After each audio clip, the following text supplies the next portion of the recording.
हे बघ, इथे screener.in नावाची एक वेबसाईट आहे. ही फंडामेंटल अनालिसिस साठी चांगली वेबसाईट आहे. हिला फक्त एकदा आपलं ईमेल टाकून लॉग इन करून घेतलं की काही फॅसिलिटी मिळतात आपल्याला. तर त्याच्यामध्ये समजा आता हे तू IIFL करायचं, IIFL सिक्युरिटीज आहे.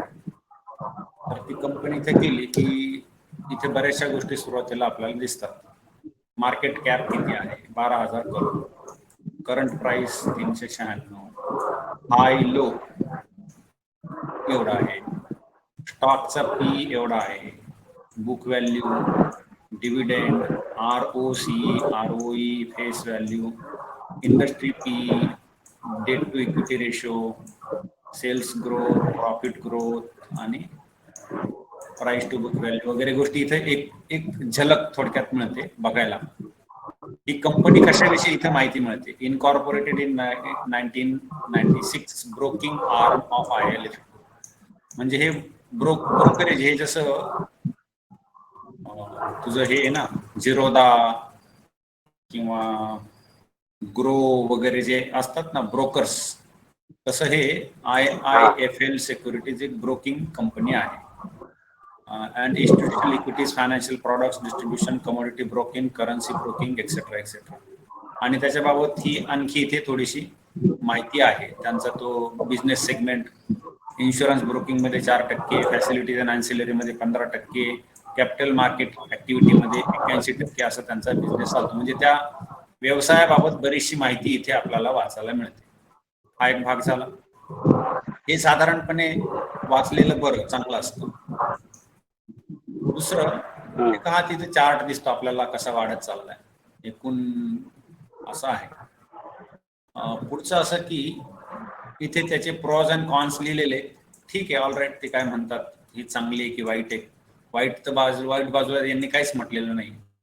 इथे महत्वाची गोष्ट येते कंपॅरिझन. त्या सेक्टर इथे काय की finance and investment he industry आहे आणि सेक्टर आहे स्टॉक किंवा कमोडिटी ब्रोकर्स. तर हे जे त्या सेक्टरचे स्टॉक्स दिलेले आहेत, कमोडिटी ब्रोकिंगचे जे स्टॉक्स आहेत ते दिले. त्याच्यामध्ये आपण साधारणपणे ROE, ROE आणि ROCE काय आहे. ROCE म्हणजे आपण थोडक्यात जर त्याचा असा विचार केला की कंपनी काय करते की 3 प्रकारे पैसा उभा करते साधारणपणे. 3 प्रकारे पैसा म्हणजे एक तर जे कंपनीचे मूळ मालक असतात त्यांचा पैसा असतो, किंवा त्यातला काही हिस्सा जर शेअर होल्डरला विकला तर. तुझा व्हिडिओ बंद झाला. चालू आहे, मला दिसतंय. हा, तर शेअर होल्डर्सला जर काही शेअर्स विकले तर तिथून काही पैसा येतो. आणि तेवढ्याने जर नाही कंपनी चालवता आली, आणखी काही जर लागलं तर ते कर्ज काढतात, व्याजाने पैसा घेतात बँकेकडून. असे 3 प्रकारे पैसा मिळतो, बरोबर आहे. आणि ते कर्ज काढायच्या ऐवजी एक आणखी चौथा प्रकार आहे, तो बॉन्ड्स विक्री करतात. बॉन्ड्स पण हा एक प्रकार आहे, पण बॉन्ड्स आपण बाजूला ठेवू सध्या. हा जो प्रमोटर आणि शेअर होल्डर ह्या दोघांच्या याला इक्विटी म्हणतात, इक्विटी. आणि हे तर कर्जच आहे, त्यामुळे त्याला इक्विटी मध्ये पकडता येत नाही. आता हे 1, 2, 3 किंवा हे चौथं, चारी कुठलाही सगळा पैसा जो लावला जातो त्याला कॅपिटल एम्प्लॉईड असं म्हणतात. कॅपिटल एम्प्लॉईड कोणताही चारही प्रकारातून आलेला पैसा व्यवसायासाठी लावला की त्याला म्हणायचं कॅपिटल एम्प्लॉईड. एकूण पैसा किती लावला आणि एकूण जो पैसा लावलेला आहे त्यावरती किती पैसा त्यांनी काढला, किती नफा केला, तर त्याला म्हणतात return on capital employed. Return on capital employed, ROCE. ठीक आहे, ROCE.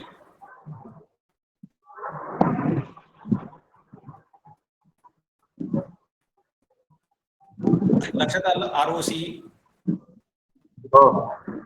बर, आता त्यात काय होतं की जो नफा झालेला असतो त्या नफ्यातला प्रत्येक वर्षी जेवढा अंश त्या तर व्याज घेतला कर्ज घेतला असेल तर व्याजाने द्यावा लागतो, बरोबर.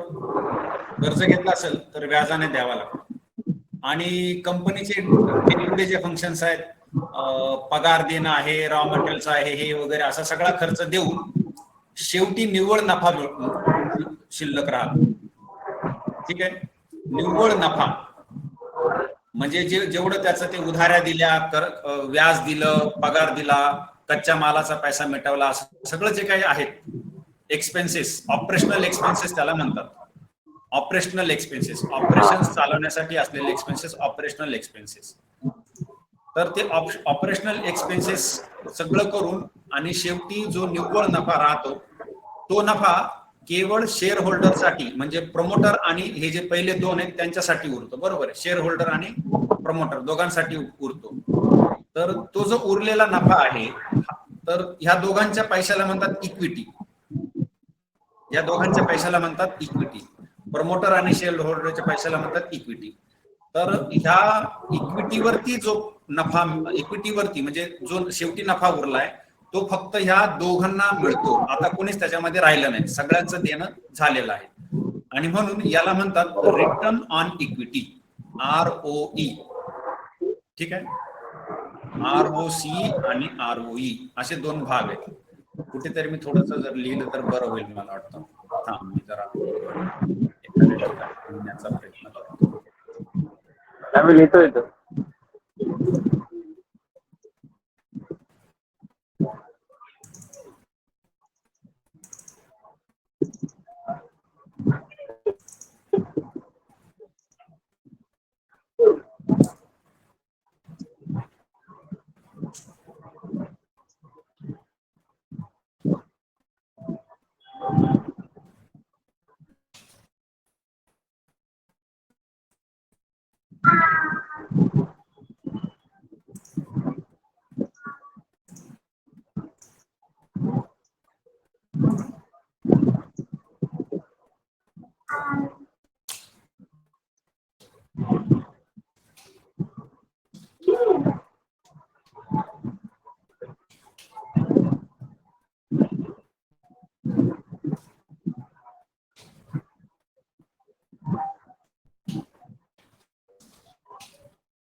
लक्षात.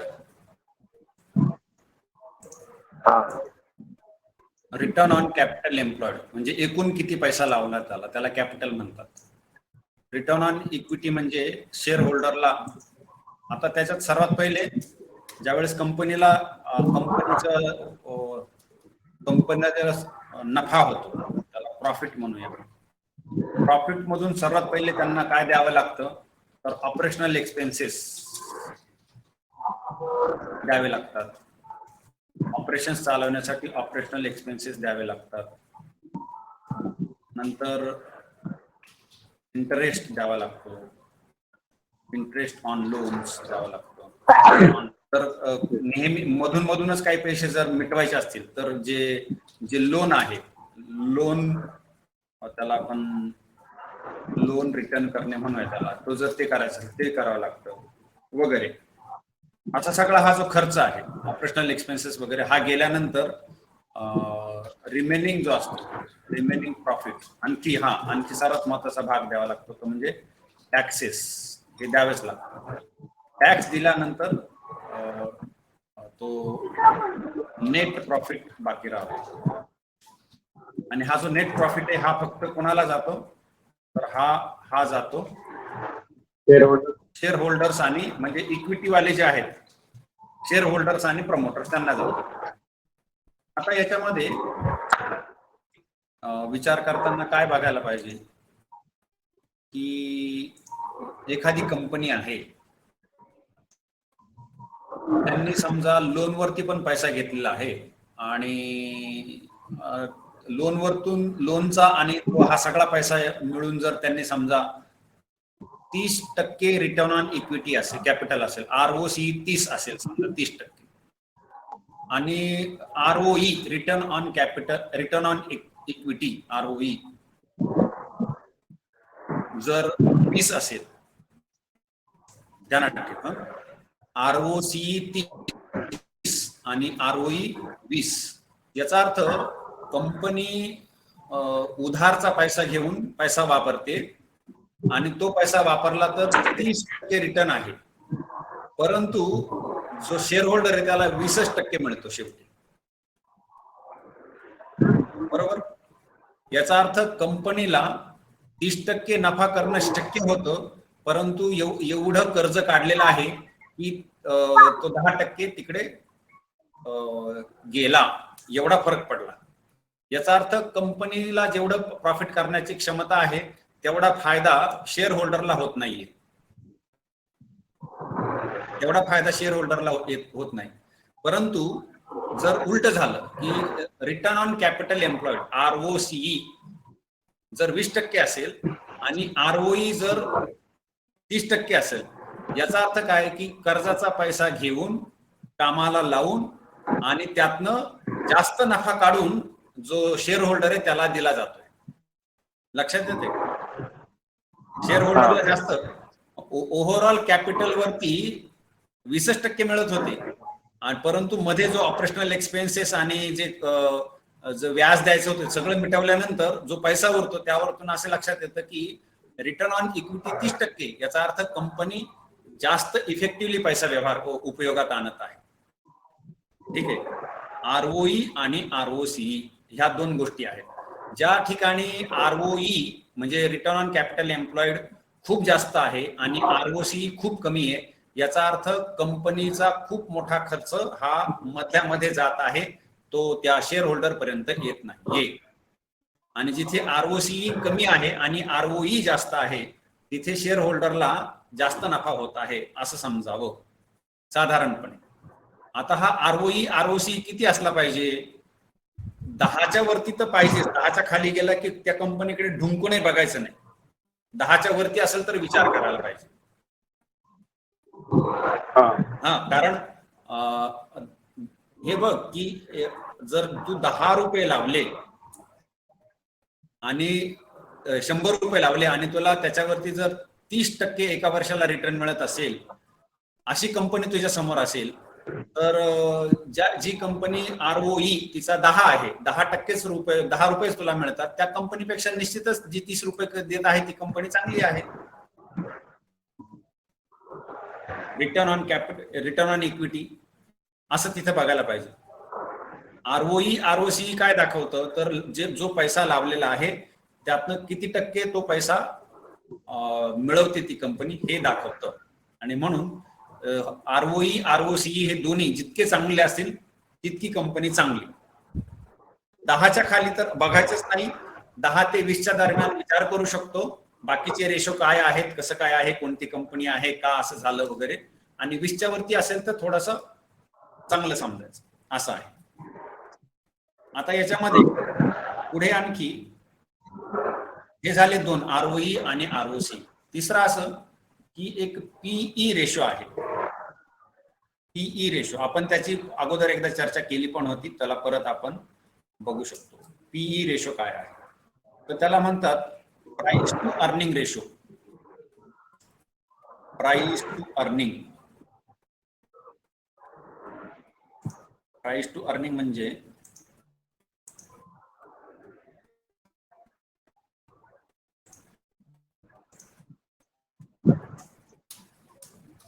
PE,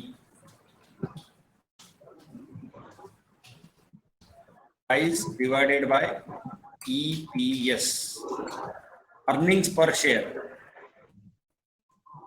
पीई रेशो म्हणजे price divided by earnings per share. तर वरती आहे ही एक शेअरची प्राइस, ही शेअर प्राइस आहे आणि अर्निंग्स पर शेअर. याचा अर्थ काय की आपण असं एक उदाहरण घेऊया की एक कंपनी आहे, तिच्या शेअरची किंमत 100 रुपये. दोन कंपन्या, दोन्हींची 100 रुपये किंमत आहे असं समजूया शेअरची. आणि एका कंपनीचे अर्निंग्स पर शेअर म्हणजे तू जर 100 रुपये लावले असतील तर एका वर्षामध्ये ती 10 रुपये मिळवून देते. 10 रुपये अर्निंग्स पर शेअर आहे की नाही, 10 रुपये मिळवून देते ना. 100 रुपये गुंतवले आणि तुला जर 10 रुपये मिळवून देत असेल तर ते 10 रुपये झालं अर्निंग पर शेअर. ठीक आहे. आणि एक कंपनी जर तुला अर्निंग पर शेअर 20 देत असेल तर ती कंपनी कशी आहे? चांगली आहे. याचा अर्थ अर्निंग्स पर शेअर जास्त असायला पाहिजे आणि प्राइस कमी असायला पाहिजे. बरोबर ना? अर्निंग्स पर शेअर जास्त असायला पाहिजे. आता बघ, आपण जर ते गणित बघितलं इथे, आपण एक परत मी स्क्रीन शेअर करतो. सगळे स्क्रीन शेअर करून ठेवतो म्हणजे इकडे तिकडे बदललं तर चालेल. काय झालं, स्क्रीन शेअर का होत नाही?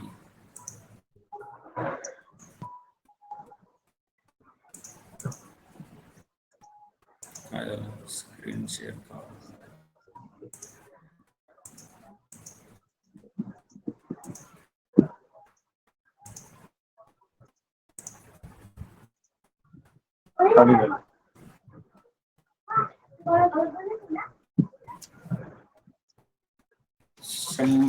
आपला फॉर्म्युला काय आहे?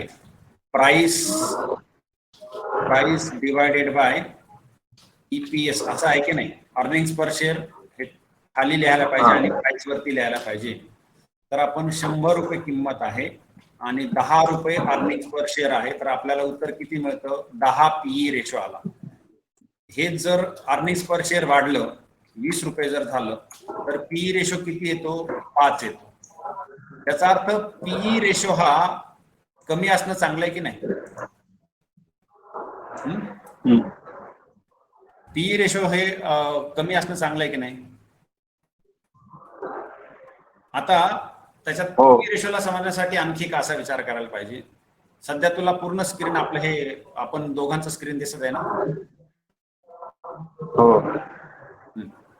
त्याच्यात आणखी विचार असा केला पाहिजे की 100 रुपये लावल्यानंतर एखाद्या कंपनीमध्ये 10,000 रुपये अर्निंग असेल, earnings per share EPS earnings per share जर 10 रुपये असेल तर तुझे 100 रुपये लावलेले आहेत, त्या 100 रुपयावरती तुला तू तर ती गुंतवलेले आहेत, तर ते 100 रुपयावरती तुला 100 रुपये मिळण्यासाठी आणखी 9 वर्ष म्हणजे पूर्ण 10 वर्ष गेल्यानंतर तुला तुझे पैसे पूर्णपणे मिळतील.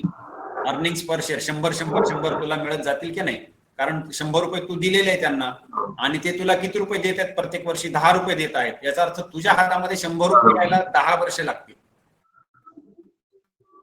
तुझे पैसे तुला मिळून यायला 10 वर्ष लागतील. आणि त्या दिवशी जर तू शेअर विकला आणि 100 रुपये किंमत असेल तर ते 100 रुपये पण तुला मिळतील. किंवा त्या दिवशी जर शेअरची किंमत वाढली असेल तर ती वेगळी गोष्ट आहे. समजा शेअर विकल्यानंतर पण तुला तो पैसा मिळणारच आहे. तर तुला हे 10 रुपये पण मिळत आहेत आणि शेवटी शेअर विकला की तुला ते पण रुपये मिळतील. परंतु नाहीतर तू जे 10 रुपये दिलेले आहेत त्याच्यावरती तुला 10 रुपये करत 10 वर्षाने तुझे पैसे तुला मिळतात, असा त्याचा अर्थ होतो अर्निंग्स पर शेअर. त्याच ठिकाणी तुला जर 20 रुपये अर्निंग्स पर शेअर असेल तर 5 वर्षामध्ये तुझे पैसे तुला मिळून जातात. याचा अर्थ अर्निंग्स पर शेअर जर 5 असेल तर याचा अर्थ तुला 5 वर्षात तुझे पैसे मिळणार. अर्निंग्स पर शेअर जर 10 असेल तर तुला 10 वर्षात तुझे पैसे डबल होतील. तर PE रेशो हा जितका आहे तितक्या वर्षात तुझे पैसे डबल होतील असा त्याचा अर्थ आहे आजच्या परिस्थितीनुसार. ठीक आहे. PE रेशो जितका आहे त्यानुसार तितक्या वर्षात तुझे पैसे डबल होतील किंवा त्या शेअरची किंमत त्या दिवशी समजा आपण 100 रुपये मानले तर तेवढ्या वर्षात डबल होतील, आणि जर किंमत वाढली असेल तर तेवढ्या अतिरिक्त पैसे मिळतील. तर इथे काय आहे की पीई हा रेशो जर खूप वाढला तर चांगलं नाहीये, हे लक्षात येते की नाही. पीई रेशो खूप जास्त असेल तर बरोबर नाही. तर साधारणपणे काय म्हटलं जातं की 25च्या वरती जर पीई रेशो गेला तर तो चांगला नाही. पण त्याच्यात पण काय माहिती का, हा पीई रेशो जो आहे ना, काही म्हणजे सेक्टर वाईज हा खूप बदलतो. तर त्या सेक्टरचा वेगवेगळा बघावा लागतो. त्याचे पण आहेत ठोकताळे की तो कसा बघायचा. तर तो त्या सेक्टरचा तो बघावा लागतो. म्हणजे ऑटोमोबाईल सेक्टरचा पीई किंवा ऑटोमोबाईल सेक्टरच्या एखाद्या कंपनीचा पीई आणि सॉफ्टवेअर कंपनीचा पीई याच्यामध्ये खूप फरक आहे. ऑटोमोबाईल सेक्टरच्या कंपनीला काय आहे की कच्चा माल घ्यावा लागतो, खूप कर्मचारी ठेवावे लागतात, हे इन्व्हेंटरी ठेवावी लागते, असं करावं लागतं, तसं करावं लागतं, भरपूर गोष्टी आहेत. ऑपरेशनल एक्सपेन्सेस खूप जास्त आहे याला, ऑटोमोबाईल कंपनी वगैरे यांना. सॉफ्टवेअर कंपनीला ऑपरेशनल एक्सपेन्सेस कमी असतात, कारण त्यांच्याकडे कर्मचारी सोडले तर बाकी त्यांना काही असं रॉ मटेरियल वगैरे मेंटेन करावं लागत नाही, बऱ्याचशा गोष्टी त्यांच्या मशिनरी मेंटेन करावं लागत नाही, त्यामुळे त्यांना तो खर्च खूप कमी असतो. त्यामुळे त्या कंपन्यांचं तसं थोडंसं वेगळं चित्र असतं. त्यामुळे प्रत्येक ठिकाणी वेगळा विचार करावा लागतो. तरी परंतु पीई रेशो जो आहे त्याचा एक सेन्स असा आहे की पीई रेशो म्हणजे काय. ठीक आहे, तर हा झाला पीई रेशो. साधारणपणे पीई रेशो चांगला आहे की वाईट आहे एखाद्या कंपनीचा हे जर बघायचं असेल तर त्या जे कंपनीच्या सेक्टरची त्या सेक्टरशी तुलना करावी, त्या सेक्टरशी तुलना करावी, तर पीई रेशो हा चांगला आहे की वाईट असं ठरतं. ऐकायला येतं की व्यवस्थितपणे? हो, ऐकायला येतं ना. बरं, पुढचं असं की डेट टू इक्विटी रेशो एक असतो. डेट टू इक्विटी रेशो म्हणजे किती कर्ज आहे आणि किती इक्विटी लावली आहे. डेट टू इक्विटी रेशो 100 रुपये जर इक्विटी म्हणजे प्रोमोटर आणि शेअर होल्डरचा पैसा असेल आणि 100 रुपये जर कर्जाने घेऊन लावले तर डेट पण 100 रुपये आणि इक्विटी पण 100 रुपये, तर डेट टू इक्विटी रेशो 1 असेल. 100 भागिले 100 1 होईल, बरोबर आहे. डेट टू इक्विटी रेशो तेव्हा 1 असेल. डी डिवायडेड बाय ई असं आहे. जर कर्ज जास्त असेल, 200 रुपये कर्ज घेतला असेल आणि 100 रुपये जर शेअर होल्डरचेच लावले असेल, शेअर होल्डर आणि प्रमोटरचे म्हणून इक्विटी लावली असेल, तर डेट टू इक्विटी रेशो 2 असेल, बरोबर आहे. 200 भागिले 100. तर जिथे डेट टू इक्विटी रेशो 1 पेक्षा जास्त चाललेला आहे तिथे कर्जाचा पैसा जास्त लावलेला आहे इक्विटी पेक्षा, आणि अशी कंपनी पुढे जाऊन ते कर्ज फेडू शकेल की नाही, त्यांचा जो त्यांना जे व्याज द्यावं लागतं ते व्याज देऊ शकेल की नाही, कंपनीचे एक्सपेन्सेस ती चालवू शकेल की नाही, असे संशय उभे राहतात. आणि म्हणून डेट टू इक्विटी रेशो 1च्या वरती जाऊ लागला की त्या कंपन्यांबाबत सावध राहावं लागतं, काहीतरी गडबड होऊ शकते. काही कंपन्या एकदम नील चालतात, डेट टू इक्विटी रेशो एकदम नील असतो त्यांचा, म्हणजे 0 डेट आणि सगळीच इक्विटी म्हणजे 0 चालतात, 0.1 0.2 0.3 चालतात. तर 0 पर्यंत चांगलं आहे, 1 पर्यंत आपण मानू शकतो, त्याच्यावरती सावधपणे विचार करायला पाहिजे. याच्यामध्ये फक्त जे बँकिंग किंवा फायनान्सिंग सेक्टरच्या कंपन्या असतात त्यांचा जो हा रेशो आहे हा वेगळ्या प्रकारे विचार करावा लागतो त्याचा, कारण त्यांचे सगळेच पैसे कोणाकडून तरी आले असतात आणि कोणाला तरी दिलेले असतात बँकिंगचे. त्यामुळे तेव्हा थोडा विचार करावा लागतो की ते कोणाकडून घेत आहे आणि कोणाला देत आहे, आणि त्यांचे ते गणित ठरलेलं असतं. इकडून या रेटने पैसा कर्जाने घ्यायचा आणि इकडे अधिक रेटने द्यायचा, आणि मधला जो डिफरन्स आहे त्याच्यावरती ते कंपन्या चालवायच्या. तर banking sector, non banking financial sector म्हणा किंवा जे बँकिंग फायनान्शियल सेक्टर दोन आहेत, एनबीएफसी आणि बँकिंग, म्हणजे लोकांचा पैसा घेऊन वापरणे, हे बँकिंग सेक्टर आहे. नॉन बँकिंग फायनान्स सेक्टर म्हणजे लोकांचा पैसा घेत नाही, ते स्वतःचा पैसा उभा करतात इकडून तिकडून आणि त्याच्यावरती मोठ्या मोठ्या कंपन्यांना फायनान्सिंग करतात. त्याला म्हणतात non banking financial sector, NBFC. NBFC त्या कंपन्या बऱ्याच आहेत त्या सुद्धा. तर त्या कंपन्या त्या सगळ्यांचं हे बघताना, फायनान्सच्या कंपन्या असतात त्यांचं हे बघताना, पीई बघताना थोडासा वेगळी दृष्टी ठेवावी लागते. तर पीई लक्षात आला काय आहे, त्याचं महत्व लक्षात आलं. बर, पुढचं असं पीई नाही, हा काय DE ratio, debt to equity ratio, debt to equity ratio. सध्या डेट टू इक्विटी सुरू होतं. पुढचं असं की आरओई, आरओसीई, पीई, डीई. आणखी असं आहे की आपण हे मागे पण एकदा उदाहरण पाहिलं होतं की या वर्षी म्हणजे गेल्या वर्षी आपण दोन कंपन्यांचा विचार करू. गेल्या वर्षी दोन्ही कंपन्यांचा पीई जो होता, पीई रेशो हा 10 होता असं धरून चालूय. 10 होता म्हणजे दोन्ही कंपन्या 10 वर्षांनी पैसा डबल करून देतील किंवा 100 रुपये जर लावले तर 100 रुपये मला मिळतील असा त्याचा अर्थ होतो. ठीक आहे. पण पुढच्या वर्षी म्हणजे मागचं समजा मार्चला वर्ष संपलं, आता हे वर्ष सुरू आहे आणि हे वर्ष पुढे ज्यावेळेस संपेल मार्च मध्ये, त्यावेळेस अशा लक्षात आलं की पहिल्या कंपनीचा जो पीई आहे तो 5 ह्या वर्षी आणि दुसऱ्या कंपनीचा 20 झाला. त्याचा डबल झाला, याचा अर्धा झाला, 5 झाला आणि त्याचा 20 झाला. याचा अर्थ काय झालं की ही जी पहिली कंपनी आहे ही असंच जर चालू राहिलं, मागच्या वर्षी बघितलं त्यावेळेस ती 10 वर्षात मला 100 रुपये देणार होती, परंतु ह्या वर्षीच्या रेटने जर बघितलं तर ती 5च वर्षात मला 100 रुपये देऊन जाणार आहे, बरोबर. परंतु ती जी दुसरी कंपनी आहे, दुसरी कंपनी 100 रुपये देण्यासाठी 20 वर्ष लागतील.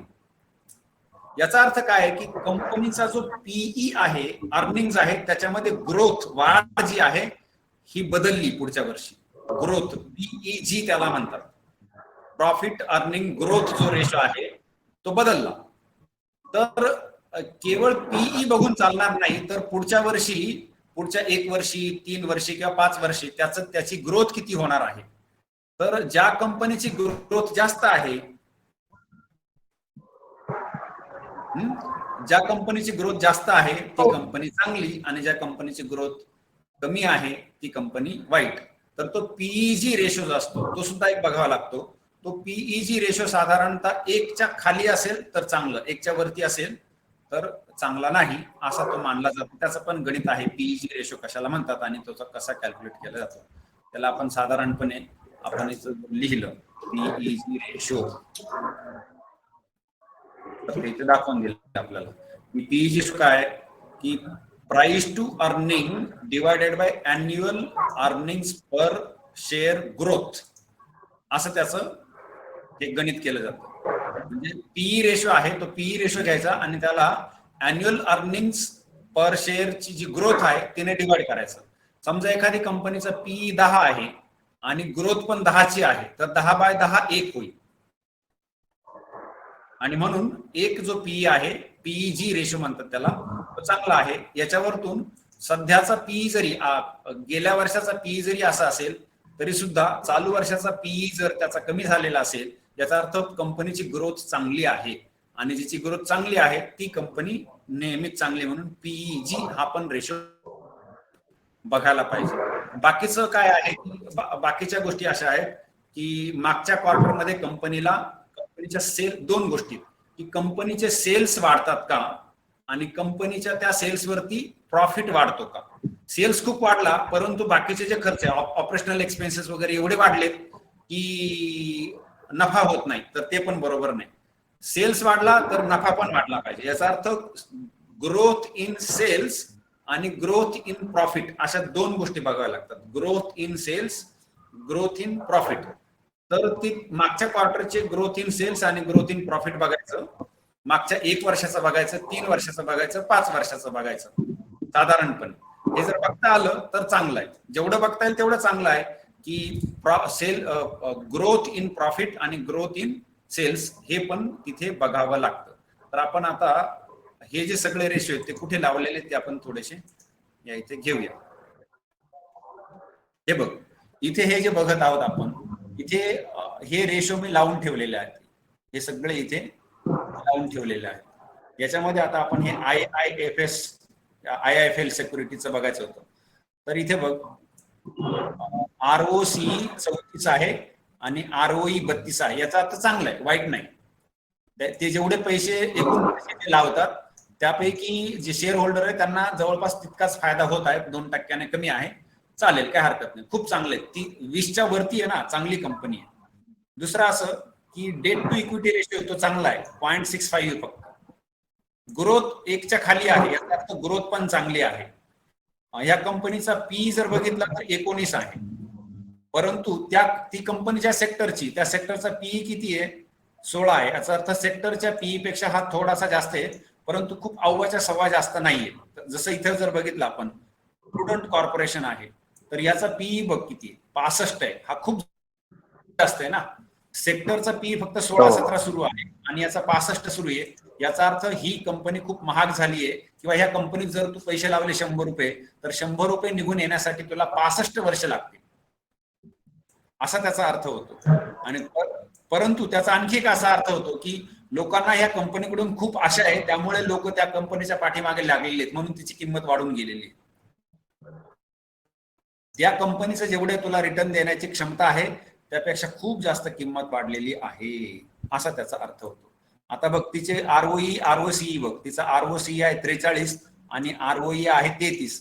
मग ह्या दोघांमध्ये काय फरक झाला? या दोन कंपन्यांची जर आपल्याला समजा तुलना करायची झाली, आपण या दोन कंपन्यांना समोर ठेवू, आरओई आरओसी.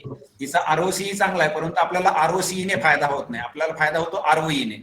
शेअर होल्डरला फायदा आरओईने होतो, रिटर्न ऑन इक्विटीने होतो, रिटर्न ऑन कॅपिटल एम्प्लॉईड याने होत नाही. तर ह्या दोन्ही कंपन्यांचा सारखाच आहे.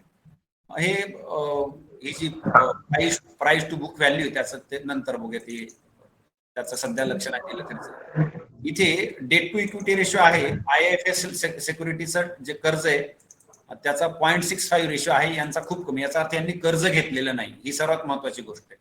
जवळजवळ कर्ज नील आहे यांचं. यांची ग्रोथ चांगली आहे, प्रॉफिट ग्रोथ जी आहे ना, पीई रेशो, कंपनीची ग्रोथ ही खूप चांगली आहे, त्या मानाने यांची खूपच ढेपाळलेली ग्रोथ आहे.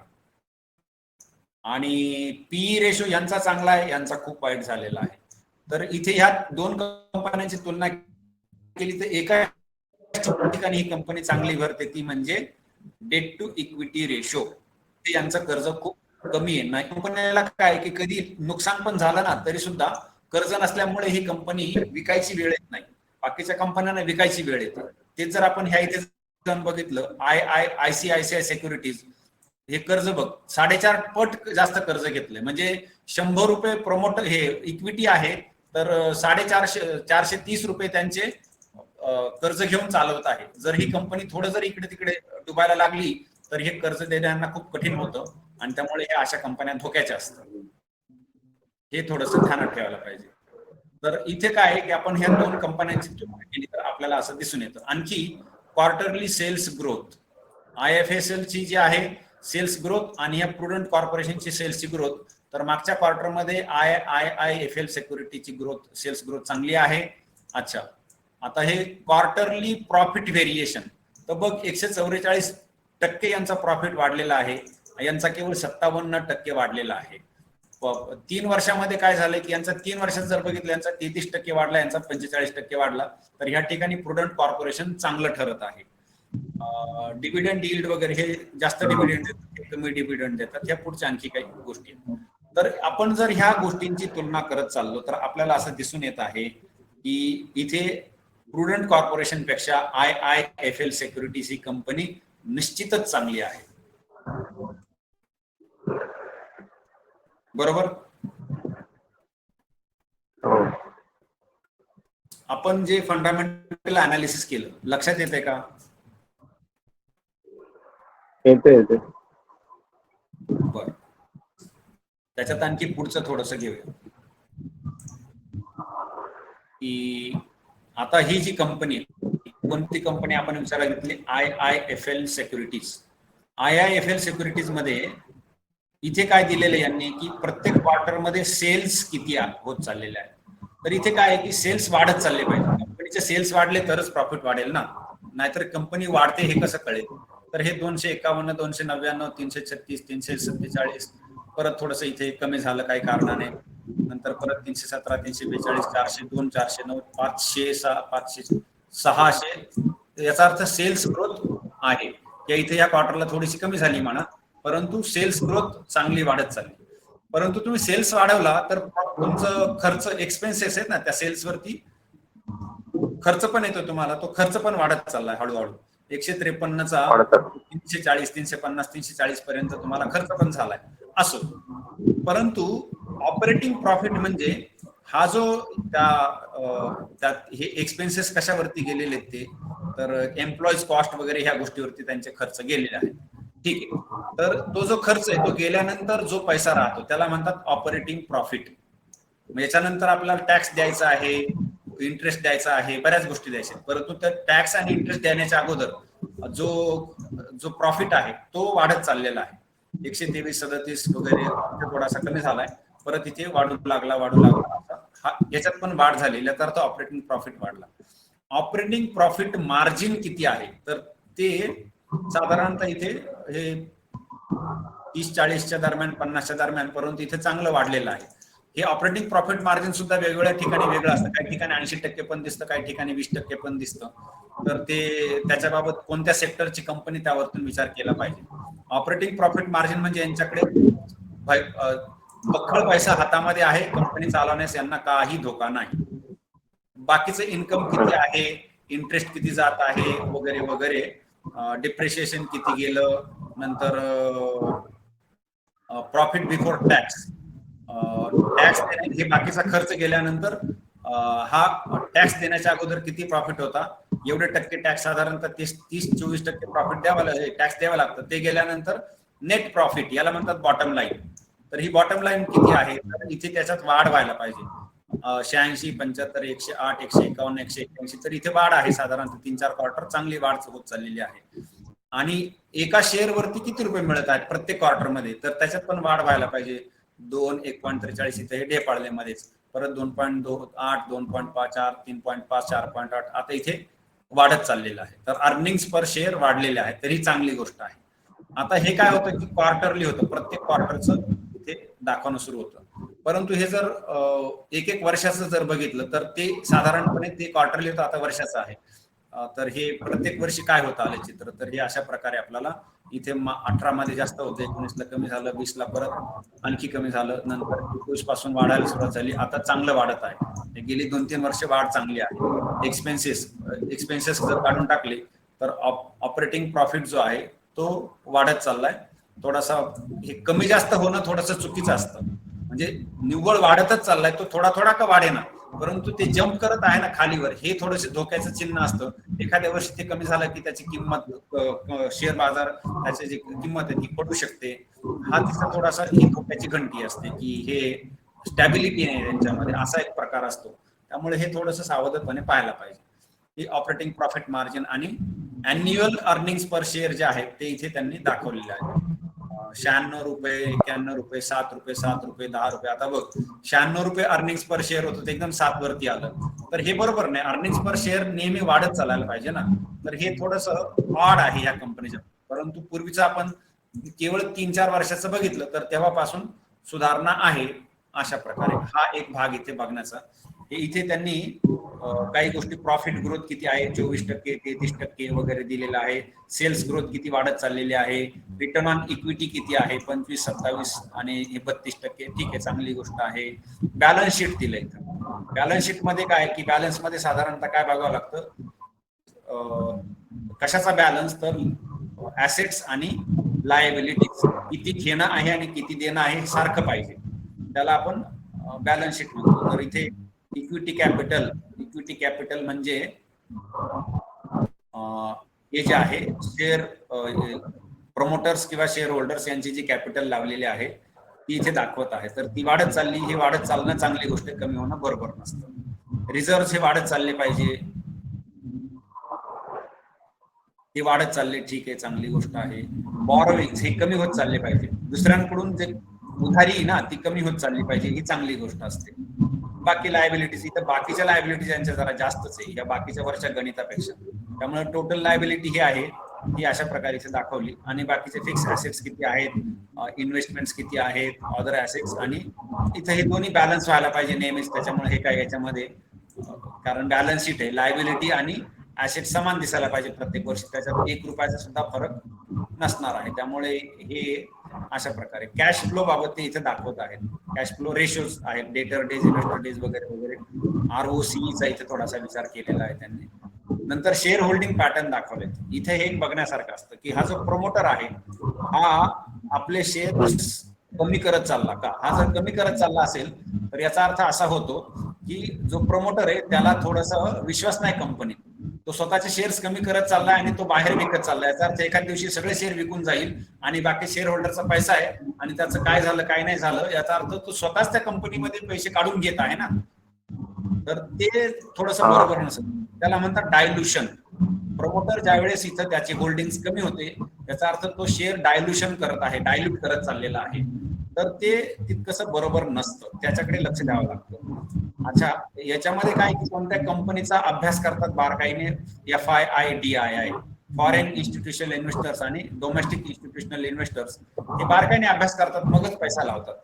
तर हे फॉरेन इन्स्टिट्यूशनल इन्व्हेस्टर्सने जर वाढवलं असेल त्यांचे शेअर होल्डिंग पॅटर्न तर समजायचं की हो कंपनीच्या बाबत त्यांनी अभ्यास केला आहे आणि त्यांना चांगली कंपनी वाटते म्हणून ते इकडे पैसा टाकत आहे. तर इथे अचानक 15%वरून त्यांनी 17%वरती करून टाकला. याचा अर्थ त्यांना इथे आल्यावरती या 2-3 वर्षात त्यांना बघून वाटलं की इथे त्यांनी खरेदी करावी म्हणून या कंपनीमध्ये ते पैसा लावत आहेत. सुरुवातीला त्यांना बरं वाटत नव्हतं त्यामुळे त्यांनी इथे मध्येच कमी करून टाकलं, परंतु परत ते वाढवू लागलेले आहेत. याचा अर्थ या कंपनीकडे FIIचं लक्ष आहे आणि 15-17% त्यांनी इन्व्हेस्टमेंट केलेली. याचा अर्थ चांगली इन्व्हेस्टमेंट आहे. बऱ्याच कंपन्यांमध्ये 1-2-3% असतं, त्याच्यामध्ये 15%, 17% म्हणजे चांगली आहे. DII, डोमेस्टिक इन्स्टिट्यूशनल इन्व्हेस्टर्स, त्यांचं काय म्हणणं आहे ते हळूहळू वाढवत चालले. थोडंसं कमी केलं इथे, परत वाढवलं इथे, थोडंसं कमी केलं. ठीक आहे. नंतर पब्लिकचं काय आहे. पब्लिक तर पब्लिकच आहे. पब्लिकचं काय असतं ते काय म्हणतात त्याला, मारणी घातलेले बळीचे बकरेच असतात ते. त्यांना एवढं महत्व नसतं पब्लिकला. तर त्याच्या पब्लिकमध्ये सुद्धा हे मोठे मोठे काही असतात ते बराच अभ्यास करून पैसे लावतात. तर ते ठीक आहे. अशा प्रकारे हे इन्व्हेस्टमेंट्स आहेत. तर इथे पब्लिकचा पैसा खूप जास्त आहे, त्या मानाने बाकीच्यांचा पैसा कमी आहे. असं हे इथे एकूण ह्या कंपनीचा आपण अभ्यास केला.